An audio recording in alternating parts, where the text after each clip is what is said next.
While many would consider the letter a product of a bygone era, it is apparently pretty useful as a means to display irritation. That is certainly how it's being used here. Cable Europe, the Computer Communications Industry Association, Digital Europe, ETNO, the GSMA and Allied for Startups have all come together to pen another letter of frustration and exasperation to the political leaders attending the Tallinn Digital Summit this week. The message is simple: you're messing around too much and not spending enough money. You are putting the digital future of the European Union at risk. At the same time, we urge the European institutions to use this occasion to reevaluate the current direction of the EU digital single market legislative debate and compare it with its original objectives, the letter states. We worry that many of the proposals currently under negotiation are drifting off course, endangering Europe's digital economy and its global leadership. The risk of overregulating or inadequately regulating the digital economy could be disastrous.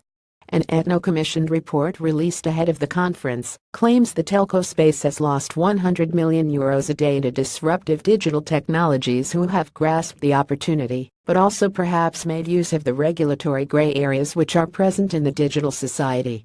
We would take the €100 million a day claim with a pinch of salt. ETNO, after all, does have a weighted interest in creating more positive trading conditions for the telcos, but the bigger point is true. Telcos have been losing the digital battle. Part of this will be down to the rigidity and lack of innovation within the telcos themselves, but it is true they are playing to a different and stricter rulebook.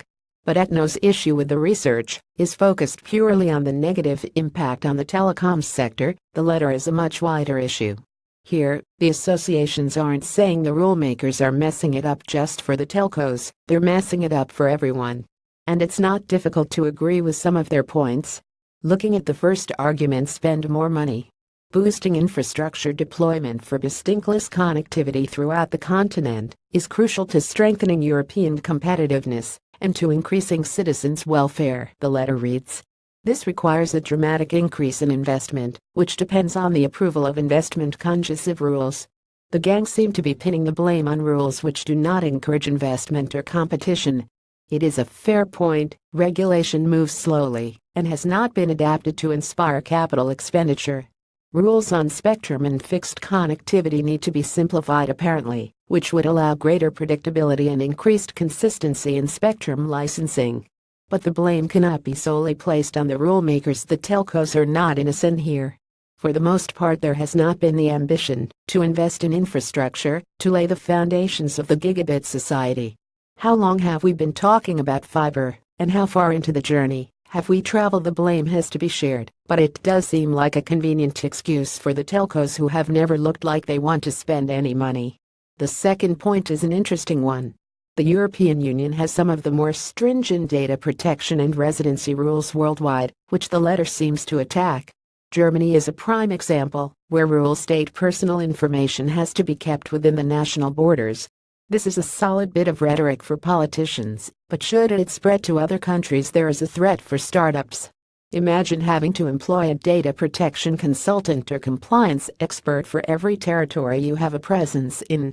That would be a very expensive job and would possibly limit the scaling opportunities for smaller and younger organizations. It is also quite a contradiction to the idea of the digital single market. Finally, looking forward to new regulations, the letter highlights the well-intended privacy rules, which demonstrates major inconsistencies with the GDPR. This could lead to the overregulation, harming the competitiveness of European companies in the global economy, but also to confusion on the part of the consumer. Data protection and privacy rules are already baffling to understand, and EU GDPR will only make things more complicated, so the last thing consumers and businesses need is an extra layer of complexity. We at telecoms.com are usually the ones who point the finger at passive-aggressive letters, which direct blame away from the authors. There is usually no point in these letters, aside from winning a couple of PR points, but there are a couple of good arguments here. Regulation is a complicated arena right now, and it is only going to get worse.